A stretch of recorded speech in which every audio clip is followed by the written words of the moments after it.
हाथ जोड़ी पैया पड़ी ममताई, मैया से अरज करे हो, ए मैया दे दाना हमके आशीष हंसत घर जाई भी हो, ए मैया दे दाना। सिंदूरा से मंगिया सजल रहे, बिंदिया से लीलरानु हो, ए मैया दे दाना गोदी में बलकवा हंसत घर जाई भी हो। नमस्कार दोस्तों, मैं हूं ममता तिवारी और आप सभी का स्वागत करती हूं मेरे चैनल ममताज वे में। कैसे हैं आप सब, तो ये बताने के लिए कमेंट बॉक्स में जय माता दी हमेशा की तरह ज़रूर लिखिए।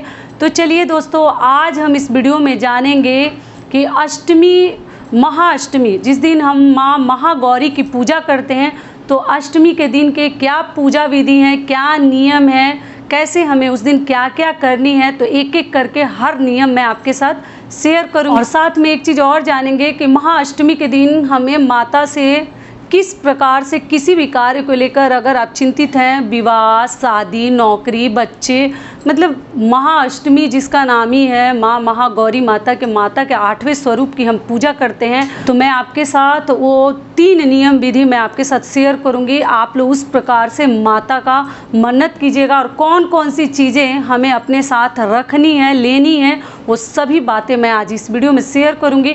तो अब बने रहिए मेरे साथ मेरे चैनल पर। अगर आपको मेरा वीडियो पसंद आता है तो प्लीज़ आप मेरे चैनल को सब्सक्राइब कर दीजिएगा, बेल आइकन को प्रेस कर दीजिएगा, जिससे मेरे वीडियो के नए नोटिफिकेशन आप सभी के पास सबसे पहले पहुंचे। तो चलिए शुरू करते हैं। तो सबसे पहले बता दूं कि महाअष्टमी कब पड़ रहा है, तो 3 अक्टूबर को। दिन क्या है? सोमवार और शुक्रवार को माता की पूजा करते हैं, ठीक है। सोमवार को ऐसे शिव जी की भी पूजा करते हैं, लेकिन माता की पूजा ना शुक्र सोमवार, घर में गांव में लोग कहते हैं ना, शुक्र सोमवार को किया जाता है, ठीक है। तो उस दिन बड़ा ही शुभ दिन पे पड़ा है महाअष्टमी। तो आपको क्या करनी है, देखिए, जो एक चीज़ और बता दूं सबसे पहले कि जो अष्टमी को ये सब नियम कर लेंगे उससे तो उत्तम कुछ होता ही नहीं है। लेकिन मान लीजिए कि अगर आप उस दिन नहीं कर पाए, किसी कारणवश, मेरी बहनें हैं, महिलाएं हैं, चलो कुछ ना कुछ प्रॉब्लम हो जाती है, तो नौमी को भी ये कार्य आप लोग कर लीजिएगा। 3 कार्य भी बताऊंगी और सारे पूजा विधि भी मैं बताऊंगी। तो सबसे पहले आपको बता दूं कि अष्टमी के दिन जिस प्रकार से हम 9 दिन से माता की पूजा कर रहे हैं, 7 दिन से, ठीक उसी प्रकार से अष्टमी के दिन भी हमें पूजा पाठ करनी है। और अष्टमी के दिन किस रंग की हमें वस्त्र पहननी है सभी को मालूम है। गुलाबी रंग की आप वस्त्र पहन सकते हैं, साड़ी, सूट, जो ही आपके पास है। और उसके बाद आपको क्या ध्यान रखनी है, मान लीजिए अगर गुलाबी नहीं है तो आप लाल भी पहन सकते हैं, कोई दिक्कत नहीं है। उसके बाद से आपको क्या करनी है कि घर में जैसे कलश स्थापना अगर आपने किया है तो घर के मंदिर में सबसे पहले पूजा कर लीजिए। स्नान ध्यान करने के बाद पूजा कर लीजिए। प्रसाद भोग में उस दिन सभी को मालूम है, कई ऐसे लोग हैं ना कि अष्टमी को कन्या पूजन करते हैं और कई ऐसे लोग हैं कि नौमी को करते हैं। तो आप देख लीजिए कि आपको किस दिन करनी है। और भोग में माता को उस दिन क्या चढ़ानी है, नारियल का भोग हमें लगानी है। तो आप अष्टमी को भी ये कार्य कर सकते हैं, नौमी को भी कर सकते हैं। ऐसे नौमी को तो पूड़ी हलवा वगैरह हम चढ़ाते हैं, चने का प्रसाद, लेकिन अष्टमी के दिन अगर समय मिले तो मंदिर भी पक्का जानी चाहिए। अगर मंदिर नहीं जाते हैं, मान लीजिए किसी कारणवश आप प्रेग्नेंट है या नहीं बाहर जा सकती, मंदिर दूर है, तो आप घर में भी नारियल एक जरूर फोड़कर माता को, उसके अंदर का जो पानी है ना, माता के ऊपर थोड़ा सा छींट देते हैं और अपने ऊपर भी छिड़काव कर लेते हैं। और अष्टमी का अच्छे से आरती, कपूर, जो हवन वगैरह भी है, आप उस दिन ज़रूर कर लीजिए। अगर उस दिन आपके घर हवन हो रहा है, कन्या पूजन हो रहा है तो भी, नहीं हो रहा है तो भी हवन पक्का अष्टमी के दिन कर लीजिएगा। और लौंग इलायची का तो भोग लगानी ही है। और माता का खोइछा कैसे भरते हैं वो मैं बता चुकी हूँ, वीडियो डाल चुकी हूँ, आप लोग चेकआउट कीजिएगा। और खोइछा का भी नियम ध्यान रखिएगा, उसमें बताई हूँ, पूरे थाली को उड़ेल नहीं देनी है, डाल नहीं देनी है, थोड़ा सा बचा लेनी है। और किसी को भी खोइछा देने के बाद उसमें से 2 दाना 2 बार निकाल लेते हैं, पूरा नहीं देते हैं, नहीं तो लक्ष्मी, लड़की तो ऐसे ही लड़कियों को लक्ष्मी मानते हैं, वो हमारे घर का भी सुख समृद्धि चला जाता है। और बचा हुआ जो चावल रहता है लास्ट में, वो अपने घर के भंडारा में, अपने ड्रम में चावल के मिला दिया जाता है। समझ में आ गया पूरी बातें। तो ये हो गया अष्टमी का। और खोइछा माता को लाल या पीला कपड़े में देकर, बांध कर मंदिर में आप लोग दे आ सकते हैं। अगर मंदिर नहीं जाते तो आप अपने घर में जहाँ माता का देवी की आप पूजा कर रहे हैं वहाँ भी आप लोग चढ़ा दीजिएगा। और चढ़ाने के बाद आप लोग पूछते हैं दीदी वो किसको दें, तो देखिए नियम तो है कि ब्राह्मण को देते हैं, लेकिन मान लीजिए अगर ब्राह्मण जिनको नहीं मिलते हैं वो क्या करेंगी कि आप लोग बोलें किसी ज़रूरतमंद या किसी गरीब को दे दें, तो देखिए ज़रूरतमंद को आप दे सकते हैं, लेकिन किसको देना है, कन्या को, लड़की को देनी है। मतलब ज़रूरतमंद में भी आदमी को नहीं देनी, क्योंकि वो खोइछा है ना, और जब खोइछा हम लेकर अपने ससुराल या मायके आते हैं तो ननद बेटी ही खोलती है, तो इसलिए माता का खोइछा अगर आपको किसी ज़रूरतमंद को देना है तो लड़की को दीजिएगा और किसी को ना दें। ठीक है, समझ में अगर ऐसे ब्राह्मण मिले तो ब्राह्मण को ही दीजिए। मंदिर में अगर आप लोग मान लीजिए कि खोइछा भर रहे हैं तो वहीं छोड़ के आ जाइए, जिसको लेना होगा ले लेगा, आपका कोई दोष नहीं लगेगा। तो खोइछा भी भर दिए। नारियल भी फोड़ते हैं, मंदिरों में पक्का नारियल फोड़िएगा। अगर मंदिर जाती हैं तो मंदिर में एक अलग नारियल तोड़ते हैं, घर में एक अलग तोड़ते हैं, माता को चढ़ाते हैं तोड़कर फोड़कर। तो महिलाएं आप अगर आपके यहाँ तोड़ती हैं तो आप लोग तोड़िएगा, अगर नहीं तोड़ती हैं तो ना तोड़ें, पुरुष से ही तोड़वाएं। क्योंकि नारियल बहुत सारे लोग लड़कियों को मना करते हैं, नारियल हो कुम्हड़ा हो ये सब लड़कियां नहीं फोड़ती हैं, क्योंकि उसको वंश का स्वरूप मानते हैं। तो आप लोग देख लीजिएगा आपके यहाँ का क्या नियम है, तो इस प्रकार से आपको करनी है। अगली चीज़ क्या है कि श्रृंगार की चीज़ें जो बहनें मेरी प्रतिपदा को अगर चढ़ा दी हैं, माता को अर्पित कर दी हैं, तो वो अब नहीं चढ़ाएंगी। ठीक है, प्रतिपदा को भी आप चढ़ा दी हैं तो बहुत अच्छा है। अगर नहीं चढ़ाई हैं तो वो भी मैं वीडियो डाल चुकी हूँ, आप लोग चेकआउट कीजिएगा। हर चीज़ का अगर आप वीडियो देखेंगे ना तो आपको आंसर मिल जाएगा, मुझसे पहले उसमें आंसर आप लोग को मिल जाएगा, तो आप लोग चेकआउट थोड़ा ज़रूर कीजिएगा। और उसके बाद से श्रृंगार की चीज़ें अगर नहीं चढ़ाइए तो अष्टमी को जाकर, ऐसे तो मंदिरों में इतनी भीड़ रहती है कि कहीं कुछ रख कर चढ़ाने का हमें जगह ही नहीं मिलता, लेकिन फिर भी माता से स्पर्श करा लीजिएगा थोड़ा सा ना। अपनी श्रृंगार की चीज़ें एक कपड़े में या कैरी बैग में आप देख लीजिए किस में ले जाने में, या किसी बास्केट में, डोलची में, बांस के डलिया उसमें भी रखकर आप माता को जल्दी से टच करा लीजिए, क्योंकि आदमी के ऊपर आदमी रहते हैं, इतनी भीड़ रहती है। और जब मंदिर जाती है ना अष्टमी के दिन या नवमी के या सप्तमी के जब जा रही हैं, ऐसे मैं बहुत पहले से आप लोगों को सिखाते आ रही हूँ।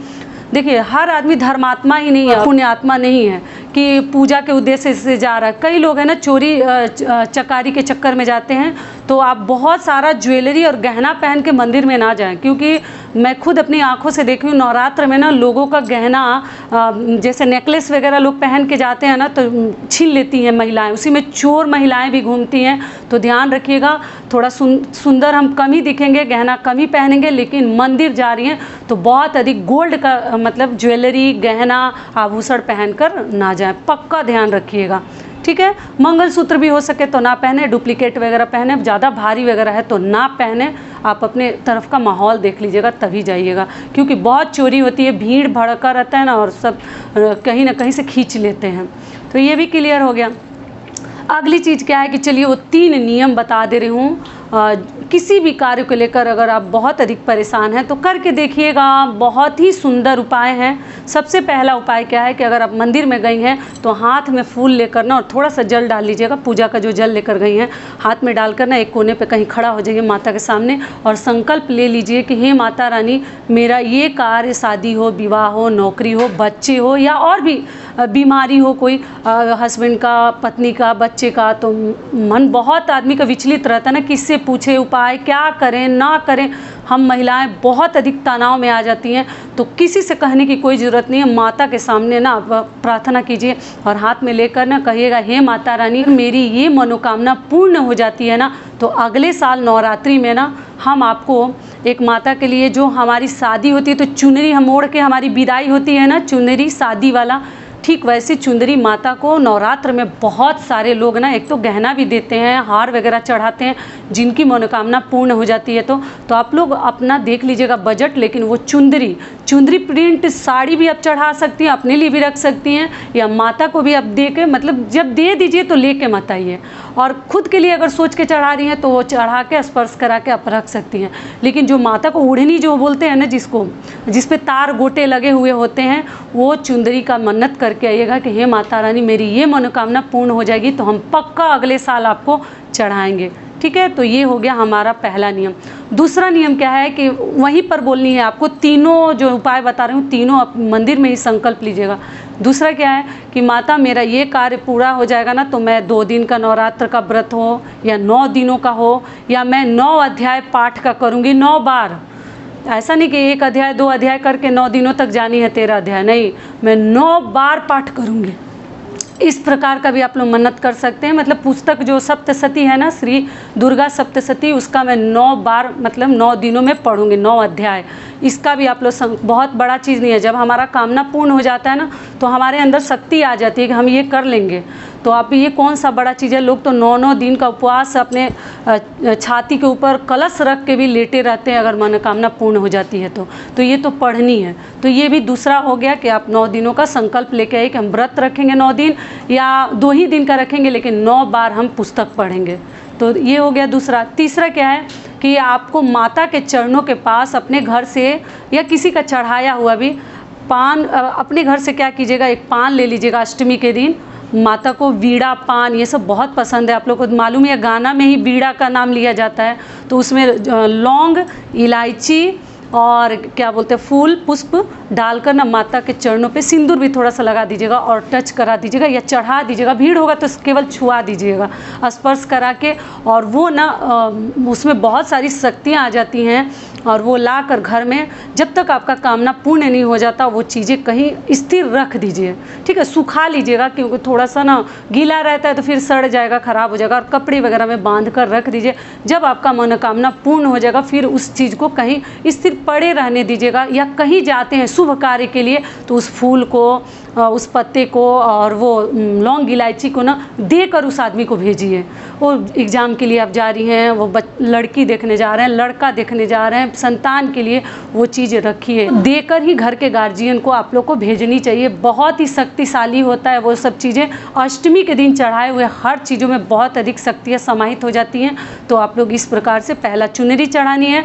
दूसरा आपको 9 अध्याय पढ़ने का, 9 बार पुस्तक को पढ़ने का संकल्प लेनी है। तीसरा क्या है कि माता को पान और लौंग, इलायची और फूल चढ़ाकर अपने लिए लेकर मंदिर से आनी है। समझ में आ गया? 3 उपाय आपको महाअष्टमी के दिन करने हैं। करके देखिएगा, फिर आप लोग मुझे पक्का याद कीजिएगा अगर आपकी मनोकामना पूर्ण हो जाएगी तो यही सब अष्टमी के नियम विधि थे। बहुत सारी बहनें मेरी बोली हैं महिलाएं कि दीदी अष्टमी की पूजा विधि बताइए, नियम बताइए। तो देखिए ये 3 नियम मैं बता दी, उपाय आप लोग ज़रूर कर लीजिएगा। बहुत छोटे छोटे उपाय हैं, मन में ही सब करने हैं, कुछ देना लेना नहीं है। जब पूरा होगा तब हमें देनी लेनी है। बस चढ़ाने में वही फूल और पान चढ़ानी है। और जो छोटी छोटी चीज़ें थी, खोइछा, श्रृंगार की चीज़ें, नारियल फोड़ना, सब कुछ मैं बता दी आपके साथ। तो आशा करती हूँ, उम्मीद करती हूँ कि इस वीडियो से मेरी बहनों को बहुत अधिक लाभ मिलेगा। फिर मिलती हूँ एक नए वीडियो में। तब तक के लिए नमस्कार। स्वस्थ रहिए, सुरक्षित रहिए और जहाँ कहीं भी रहिए खूब खुश रहिए।